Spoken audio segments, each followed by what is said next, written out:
So with that in mind, let me introduce our first speaker for today. Well, she's actually someone I've got a personal connection with. Not only were we colleagues in a previous life, but she was actually my boss. She was the Digital Strategy Director, UX at Ogilvy Health in London. And she's someone who, at the years at Ogilvy that we worked together, I learned so much from, and she helped me sort of open my mind into things beyond design, looking at data, looking at technologies, and how we can use them to improve the products that we design for the people that need to use them. Oh, and we're both Star Wars fans, so there was quite a lot of Star Wars chat as well. But that's not why she's here today. Today, she's here to share with us how to rethink immersive experiences with conversational AI as tools for social good. And she's going to tell us about the work that she's involved with to support some of the more vulnerable people in our society. Angel will tell us about her experiences with VR and conversational AI tools, and share with us 5 key points to consider when designing virtual characters. So, with that in mind, can we please give a big, warm DTNS welcome to the Group Director Experience Strategy at Digitas Health London, Angel Brown.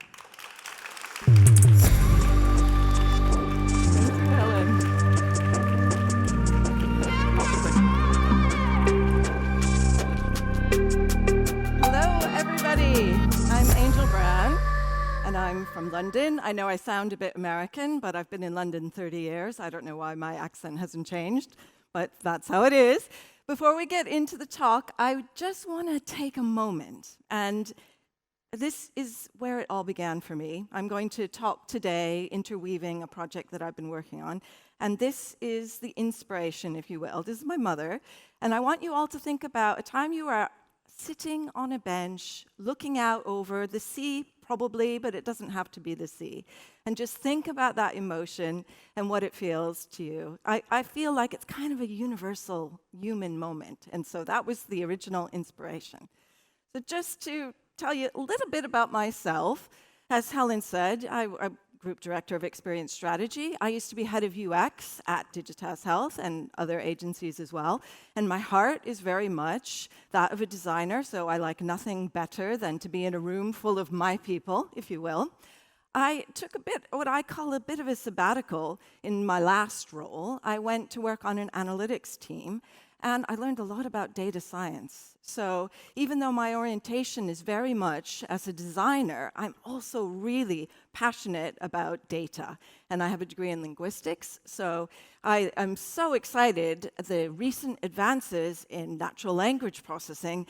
It's all just happened in the last year, really. And I feel like my childhood dream, or adolescent dream, finally I can do something with. All the Alexa and Siri, that left me a bit cold. I felt that it's not worth me really focusing on that. But now I think that it's going to be amazing what we're going to be able to do. I just wanted to tell you a little bit about the work that we do at Publicis. We do things like, this is for Halion, they used to be part of GSK. We did an exploratory session. We got people in and headsets to really understand what the potential of these new technologies could be about meeting virtually. Invisalign, I work on this account. It's the clear aligners for kids, adults as well, and we built something in Roblox for youngsters, a lot of mini games, etc. That's Livetopia in Roblox.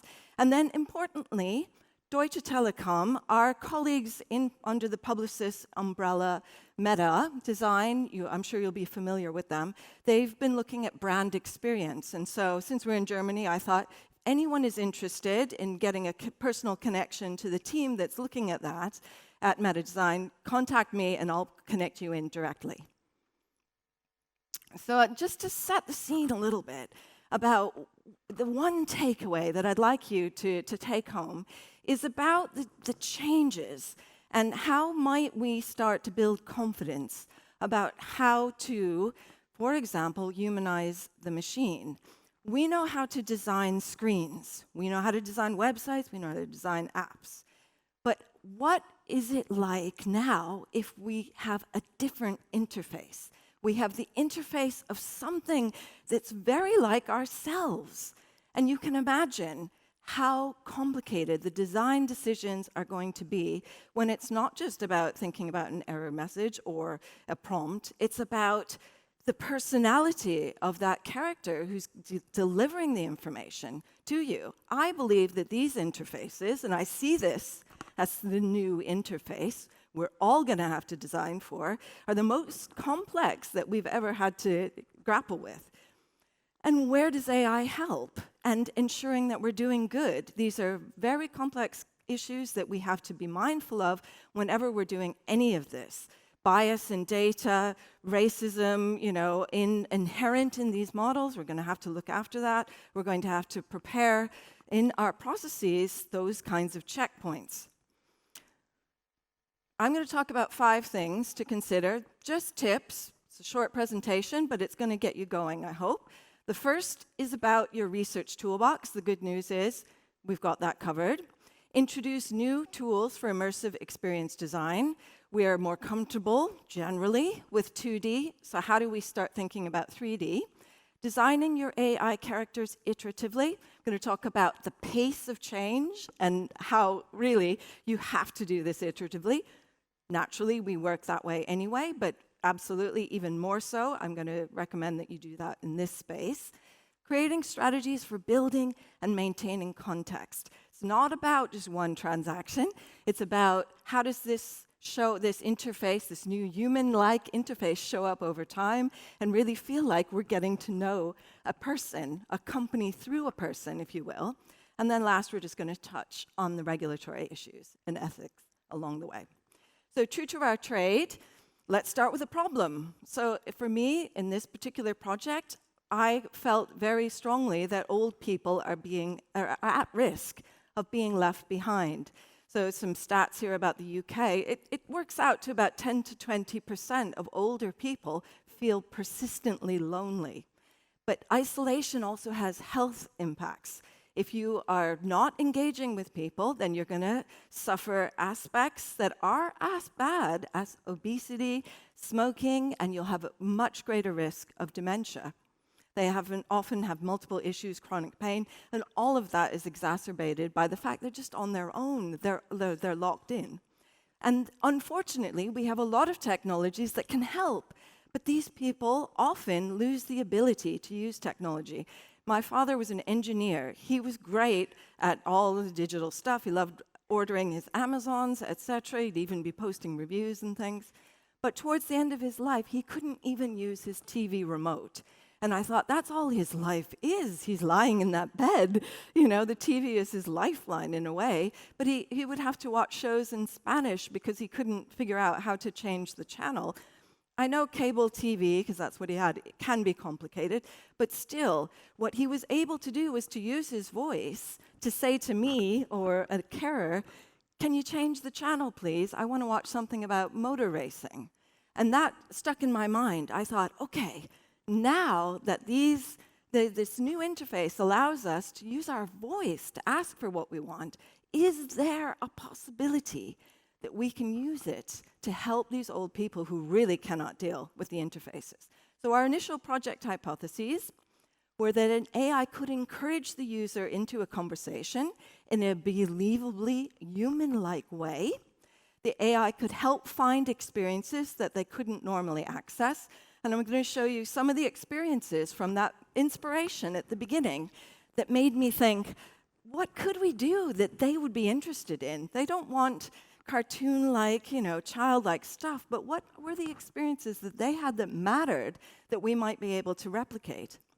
The AI then could help friends and family stay connected to the person through visits, updates, and it could even be as simple as bringing in photographs from their social feeds, because the older people lose the ability to access these, and it's very overwhelming for them.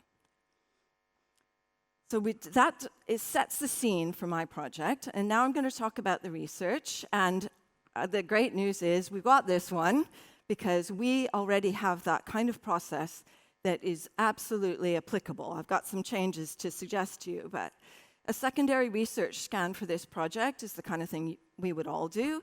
We looked at the data, how is VR being used in this audience, lots of therapeutics, entertainment, so people coming into care homes, you can see here. This is in Nigeria, you know, what he's listening to. He's a music guy. Yeah, I think he was a DJ. And, you know, just seeing experiences of gigs from his past was very valuable in this case. A few of these have been commercialized. There's a lot of that kind of thing, just trying to see whether older people are interested at all about a virtual reality. And accessibility remains a big barrier. You know, Apple, you know, you can just see how deep this goes in our culture when Apple doesn't even want photographs of themselves wearing their own headset. You know, people react viscerally to the idea of being boxed in, even more so now after COVID. Because aren't we supposed to get out in the world, touching grass? You know, we've had enough of being locked in. Let's, you know, there's a lot of resistance, and emotional resistance to virtual reality. But there are examples out there. So if you can find analogous examples, I'm a big fan of IDEO, as I'm sure most of you are, and I love their analogous research. This is not quite so distinct in, you know, with analogous research, they're looking at different worlds. So, for example, designing an emergency room, you might look at for inspiration around travel. But in this case, I just wanted to see what's out there. Are older people using these tools at all? And I found this in Horizon Worlds. So these are elderly people. You can see some of them have mobility issues.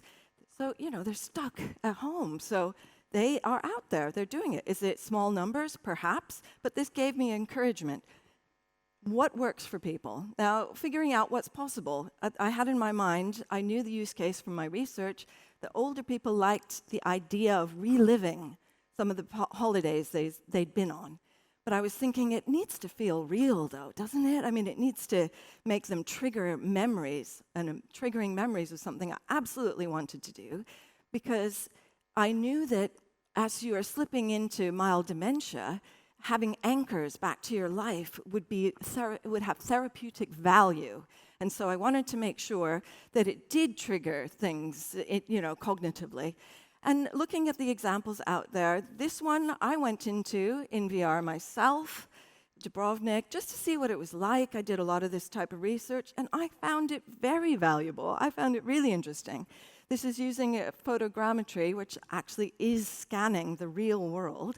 There's lots of weird artifacts at the moment because it's new technology and people are just trying things out. And if you want to finish it properly, you'll need more scans, etc., and to do it properly. But the interesting thing about this was I went in there and wandered around. And then I was watching one of my TV shows, and an advert came up. And I thought, that looks familiar. And I said, I know that church. And that's never happened to me before, about an ad about a place I'd never been. But I actually did generate a memory-like experience from going through it in virtual reality. So some of the things that we were testing with the older people were around, you know, would you like to visit the Taj Mahal? You know, you're older now, you probably aren't going to get to many of these places, and they were very interested in that. So Apple, you know, has absolutely changed things, and in a great way. To me, they put more attention back on virtual reality when, like I was saying earlier, you know, everyone was thinking, no, forget that. And God forbid the metaverse, you know, they just thought about Mark Zuckerberg. But in the community of VR people that I belong in, everyone really likes what Meta did because it brought the technology to the masses. Before they did that, it was very difficult technically. You had to have a massive computer, GPU, PC VR, all that sort of stuff is very tricky. But being able to have a standalone headset was amazing. But Apple wants to champion augmented reality now, not virtual reality. They've been very clear. It's all about the real world, but adding, you know, spatial computing, etc. And I think this is interesting because it made me think maybe we don't just have virtual reality for our old people. Maybe they could have like a hologram character in their lives, interacting with them, just, you know, in their natural space, you know. So I think there's something very interesting there. But what it comes down to, now that we're thinking about interface, is this idea of navigating simply by using your eyes, your hands, your voice. I use full body tracking when I'm in VR, so it could be your legs as well. But this is, for us, you know, we're used to thinking about navigation in terms of systems and all this, but now the complexity of the full human body, and then also, what is that AI character reading about us by these new ways of providing information? And you know, in gaming already in virtual reality, it's so valuable and so exciting to be able to like just go like this with your hand, and you've got a bow, and you go like that, and you've got an arrow. You're nodding, so you might have played this, and you can then shoot, you know, and then you want your axe, and you go like that, and you throw the axe. I'm a gamer, but this is like a whole new dimension of excitement because it's so immersive, it feels so real. So I'm so excited about how this is going to go as we all adopt these ways in our designing. So and let's step back now and talk about testing with the users. So we got our design thinking approach. Great, that's what we use. Took it out to, I had about 13 different older people from 60 to, I think the oldest was 85. And just, you know, I prototyped, I put them in the headset, I figured, you know, I got them to just ask questions, you know, and to interact with the AI. And I did our usual kind of card sorting thing here. This was about features to include in the MVP. And it was as usual. As usual, we have that toolbox. The only nuance that I want to bring to the table is something here that Nielsen said. Because I do believe that looking at the game design world is useful for us. And he says here, you know, all traditional external user interfaces have some external goal, this notion of transaction and having to do something. But in video games, it's the satisfaction that's all important. So I think we need to build out more dimensions of satisfaction to help us in our toolbox. We have a lot based on transaction, but we need more on satisfaction. And I think it depends on what you're designing. For me, there was an element of building that relationship over time, and there was a little bit of art that came into it as well. I think about my creative, thinking analogous again, creative writing. What do creative writers do with research? They come up with an idea. They're the artist, you know, with a big capital A. They take their ideas, and then they workshop. So it's a bit like play testing in the games development world. You take your thinking to a group of people, people pull it apart, and it comes back together. You go away and you work. And so that iterative notion there. So what I'm saying here is let's consider what is known, and we can borrow it from game development when we do have a more complex environment that does bring in an element maybe of storytelling. Brand experience, absolutely, you would want to do this. And I'd like you to focus, this is a guru for game UX and game design.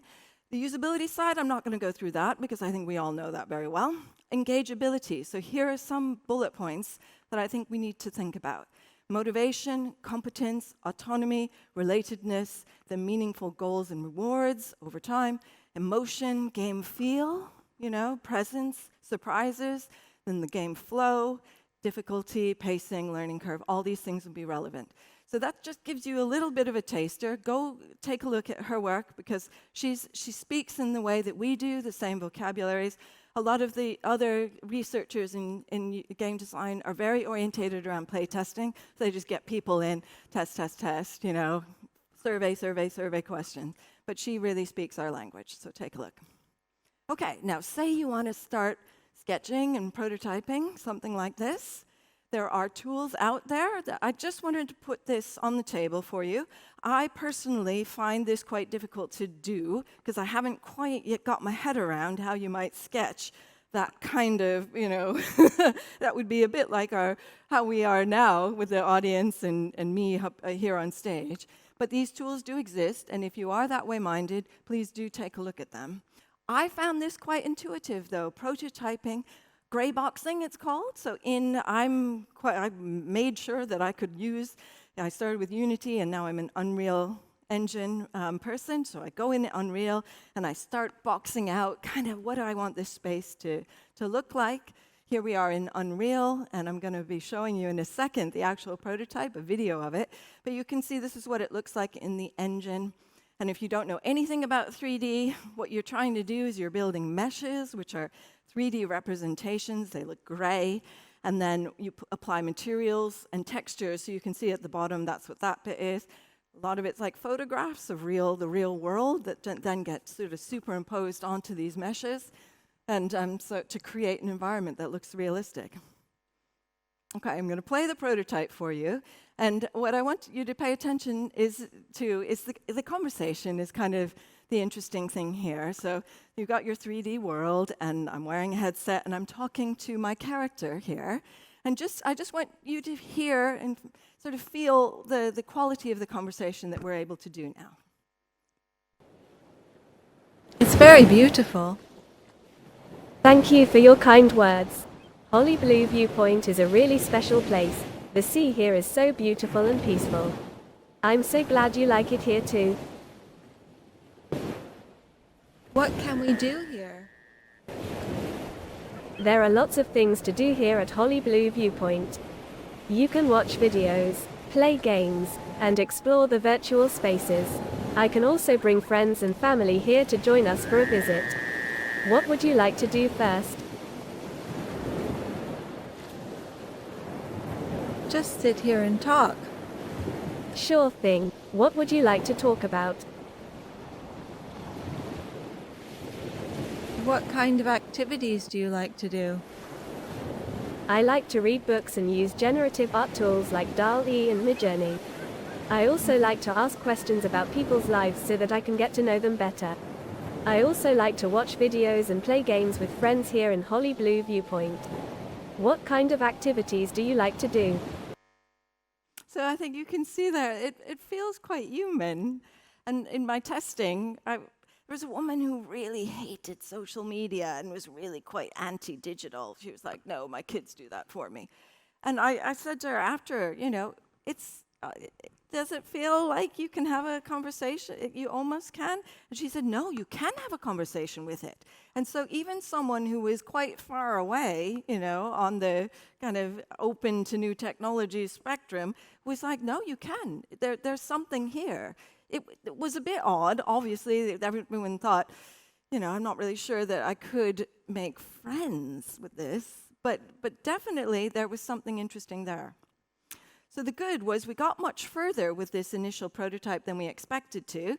The older people really quite liked the character.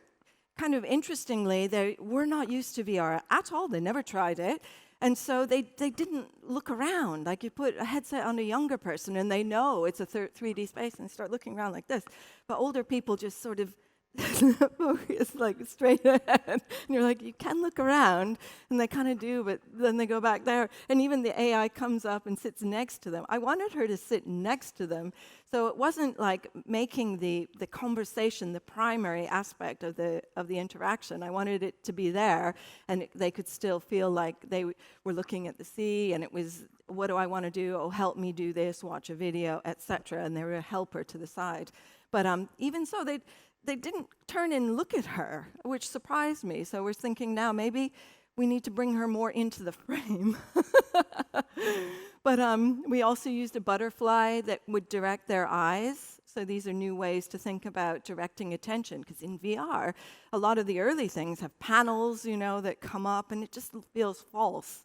What we really want to do is make it experiential. Things like a butterfly is that kind of thing, or like navigating by pulling something out from the back of your shoulder, for example. So I felt very positive about this. She tested very well herself. They thought she was pleasant, and nobody said anything bad. But then the challenging bit was we realized that we need a lot more complexity. It's quite trivial to just set this up and have a conversation. But actually, if you want that AI to know things about the person, to be able to help them therapeutically, they're going to need to track progression. At a very simple level, they're going to need to be able to say, we did this last week, do you want to do that again, So the complexity is going to be over time. So the features that were most liked were therapeutic experiences, diary management, they were very interested in. News, the older people really have a focus on concrete, what's going on now, not the fantasy world or at things like Facebook, they say, oh, that's full of rubbish. There's so much there that's not of interest to me, but the visiting of other spaces as well. So now let's just look a little bit about the design of the characters themselves. There's been so much work and so many advances. You can see here, these are 3D models. These are meta-humans. So I'm going to show you in a minute where we've landed on ours for the next iteration. So the one that you saw in the prototype was quite basic. That's very, we've seen that kind of thing before, I think.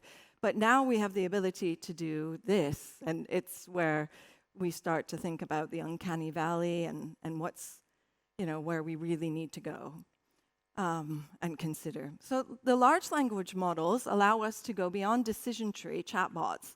That's what many of us have probably designed in the past. And now you can see that they're more generative. And so the conversation doesn't have to be very task-orientated. It can be more go wider. That I got asked all sorts of questions. So I guess really what we need to worry about is how far we can go with this. And we're all working on that now. And it's all evolving at pace. So what we're using is we've got our character, the Ready Player Me. If any of you are familiar with characters, you probably know about them, and very simple, well-designed characters. And then we're using a platform that sits in the middle. You've got the large language model, OpenAI, sitting over there. And then we're using a specific platform for NPCs, so non-player characters in games. And this allows us to tap into the 3D space with the character, and the character then, the platform helps create the prompts. You can give it a backstory, you can give it personality, dialogue style, etc. And so that takes some of the heavy lifting away. We're considering now whether we might have to do our own, because we're going to need to build that sense of context. So we may need to craft more elaborate prompts, and we'll need the power to do that, essentially. I just wanted to show you where we are now. So Arya has evolved, and we're pushing the boundaries on what you can do on a standalone headset, because this really needs to run on standalone. And all these beautiful models that really look very realistic are heavy. So we're going to be looking at that. So for example, her hair, we may have to make that very simple, a little bit more like a helmet head. And the more that we look at the human-like animations, the more it really becomes complex. The LLM will allow us to map emotions. It's going to have tags, essentially, so that we'll be able to attach an animation, essentially, to a speech nugget that's coming back. Okay, so we talked a little bit about the fact that the LLMs, the problem with working with them is that the history, it just doesn't remember anything. It's like a goldfish every time. And so what you have to do is send in large amounts of data. And fortunately, that amount of data you can send in is getting greater and greater. I'm sure you might have seen that there's a new thing called GPTs. So you can create your own version of ChatGPT, and you can give it the source material of, I think it's something like 20 files. It's not totally clear to me, but it's a lot, and those files can be heavy. So I just want to say quickly, there was a woman on LinkedIn yesterday who had made a African-American version of GPT, Black GPT it was called, and she wanted to put in sources that describe microaggressions and other things from Black people, Black sources. And so she created her own version of GPT, and it's very interesting to me how that's going to evolve. And it's only been like in the last couple of weeks. So we're moving from a situation where we had high control using behavior trees, which is what we've done in the past with chatbots, to smarter prompts, sending in more data and information into the LLM. So we're going to get back something that's got knowledge of a domain or of a company's knowledge, etc. But then where we're thinking about as well is this additional layer. So what you can do is take the information feed from a conversation and then use GPT on that to synthesize out what were the insights, what were the important facts from that, store that, and then that will allow us to create that context over time. So I just want to touch very briefly on the regulatory issues. I wanted to stay away from this. I thought, let me just let OpenAI worry about it because it's very complex. things like toxicity, truthfulness, hallucinations, and customer assistant appropriate, These are buckets of stuff that they are working really hard at. Interestingly, though, when I spoke at a conference a couple of weeks ago, someone came up to me afterwards and said, I want to do something with sexual health. And you can't, the safeties are in place to disallow that kind of conversation. So I'm actively right now setting myself up on the enterprise plan with InWorld so that the safeties are going to come off. So I'm going to have to play in that space. So just in summary then, rely on your research toolkit. You got everything you need there. Just have a nod to other types of, depending on what you're designing, learn from game design or other analogous frameworks that are, these things are already known. Bring in what's useful. New tools for immersive design, have a play if you're interested in 3D design. I think, there's going to be a Figma for 3D eventually, but in the meantime, let's just have a play. Design your characters iteratively because absolutely this world is moving at pace. Week on week, it's different. And then create strategies for building and maintaining context. As I said, let's get away from the initial transaction kind of thing and get into building relationship with our customers, with our users, etc. And then make sure we consider the regulatory issues. I don't even think I have to tell this audience that, but I am. And that's it. Thank you very much.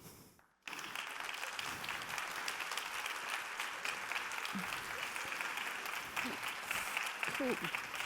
Am I on? Yes, I am. Hey, thank you very much, Angel. Thank you very much for your applause. Shall we just take a seat together? Here. And we'll have a little conversation. Wow. Is my answer to that. Yeah. Wow, quite a lot to absorb at this time in the morning. Yes. So, listening to that talk then, how long do you think it will be before chatbot characters are good enough to deliver brand experiences? I think people are going to be putting things out there, and I know there's a lot of AI startups that are really grappling with this space right now. I'm already being asked, that's like the #1 use case coming out. I attended and spoke at AWE, the Immersive Tech conference in Vienna a few weeks ago, and afterwards, that was what everyone was talking about. So how good they're going to be, is to be seen, but we're going to start seeing them. Cool. I see we're getting a few questions in on the iPad as well, so we'll get to those in a second. But in terms of the end users that you've got, we're dealing with old people. Yeah. And we're all quite familiar with the phone calls that we get from our parents about how to use technology. How are you, or are you helping the people, the older generation, to adapt to these technologies? How are you approaching that challenge? It's a difficult one. And if I ask anyone on the street, and I'm talking like people who are gamers, people in my VR community, anyone, their immediate thing is, old people aren't going to put on a headset, And my research, to an extent, is biased because I said what it was, so the people who signed up for it were open to it. But certainly they are there. I believe, however, that it's going to need to get, the acceptance in the mainstream is going to need to get there first. The old people aren't going to be the early adopters. But I do believe a lot of parents are now families are trying to keep the parents at home, and the NHS in the UK is trying to do that as well. I've got my mother at my house now for extended periods of time, and she needs constant support. And so I think what will happen is the families will have the headset, and they'll just say, do you want to meet Isabel next week? We're going to go and do something interesting somewhere. And they'll say, okay. And so then you'll have to put the headset on. They'll get lighter as well because they're heavy. But the more that we get to just wearing glasses, the more interesting it will be. Awesome. And then on that note, with older people, we've got a question here from the audience. Do they prefer familiar faces, celebrity friends, families, or is it unfamiliar faces when it comes to AI characters? Okay, now that's very interesting because everybody thought Aria was fine. I asked them though, I showed them the video of Horizon Worlds where everybody had an avatar, and they really were a bit like, oh, that's weird. Their natural inclination is to have avatars that look like people. So Meta's doing some great work on that. We are going to look more like we do look. The only caveat to that, I'd say, is my mother does not use FaceTime with the visuals. She and her friends think that they look old and like they don't want to be reminded about how old they are. So I think it may be looking like themselves, but a little bit better, maybe. I don't know. Stylized a little bit. Yeah, not too realistic. So I know when I call my mum, I just see the ceiling. That's all. Yeah. So I don't actually see my mum. So I can completely relate to that. Yeah. And then a similar, along the similar theme, do you think it will be possible that elderly people can meet up virtually in the future, or the near future? Absolutely. Well, in Horizon Worlds, they're already doing it. I must say, my heart went out to the people who don't have the support systems, because if you don't have your kids that do all this for you, and you don't have a spouse that's going to do it, then what you wind up doing is pulling anybody that you can, and maybe at the library, maybe your neighbor, and these are things that old people used to be able to do. They had autonomy. They could go to the bank. They knew their friends at the bank. That was their day. They had their routine. And now they just can't do anything. It's isolating and de-agencying, I think it's terrible. But, such as it is. Another question. The question that's coming in from the audience. Excellent. Thank you very much. What kind of ethics standards or even legal regulations are you following during developing such 3D AI characters? Well, right now, I'm relying on what OpenAI is doing in terms of controlling that AI. And so I'm at the mercy of them, but they are taking this very seriously. Now, I'm going to be creating my own version of all that stuff that I told you about, all the documents that I'm going to put in, and then that will enable the AI to talk and use that as their source material. And so I've got control over that, and so that will be fine, because I'll be able to apply my own thinking. There is a new body for ethics it started around the metaverse time, and I did attend a couple of events virtually. It was quite cool. Yeah, and so I'll keep an eye on Kavya. Her name is Kavya something, and I'm sorry, Kavya, I can't remember your surname. But she is running this, and she's a very global voice in this space, so I'll be following what she's doing. And in terms of environments, it says here, instead of creating environments completely new, couldn't we just use existing virtual worlds from games like Horizon, Tomb Raider, etc., to speed up the process? Absolutely. And one of the agencies that I'm going to be working with uses Spatial. Spatial's out there, and it's quite trivial to configure it. It's quite easy to make a world that doesn't look that interesting, And there's, of course, the huge worlds of assets that are already out there. So in my prototype, I didn't draw or create most of those bits. I found them and then customized them, made them optimized. You get a lot of stuff that is not optimized. So you've got poly counts, if you will, very heavy in the millions when you really only want 200 polys maximum for this rock, So there's a whole lot of stuff out there. So yeah. Absolutely. And that's the great thing about working in 3D. There's so much out there. Next question. Excellent. Seriously, please, more questions. It's absolutely amazing. Leaning on your background as a designer, as a UX designer, do you see the death of the traditional screen design, phone, tablet, desktop, anytime in the near future? Not in the near future, but it's going to be great to be able to interact with natural language, I think. I think we're going to have both still, like the way a chatbot will send you off to do something, fill in a form or whatever. We're still going to need forms, aren't we? Probably for a while. Yeah. I mean, there will get to be a point when you're talking to an AI and you'll just send your signature off somehow, and that maybe they'll just send back a confirmation of what they thought you said, that kind of thing. I think we'll get to that. But yeah, we're not going to leave screens for a little while. So when a company, an organization comes to you and say, hey, we've heard about this thing called the metaverse. We want to do some conversational AI. Yeah.